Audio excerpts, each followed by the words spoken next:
मुराद की दादी, आप अभी तक जिंदा हैं, मुझे खुशी हुई। मेरी दुआ है कि आप और लंबी जिंदगी जिए। मुराद के बच्चे भी देखिए। हाँ जी जी, बहुत बहुत शुक्रिया। उन्हीं के बच्चे देखने के लिए तो अब तक जिंदा हूँ।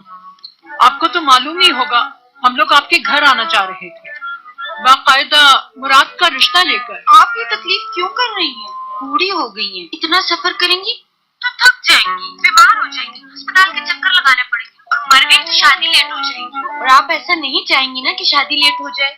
मैं एक आइडिया देती हूँ, अभी हम लोग आ जाते हैं, नेक्स्ट टाइम आप लोग आ जाइएगा। लड़की वाले पहले थोड़ी होते हैं। आ सकते हैं, अब जमाना बदल चुका है। वैसे भी अब आना पड़ेगा क्योंकि हमारे टिकट्स बुक हो चुके हैं। टिकट बुक हो गई? हाँ ना, शॉपिंग भी तो करनी है वहाँ। खैर मैं अभी बहुत बिजी हूँ, बाद में बात करते हैं। Bye bye.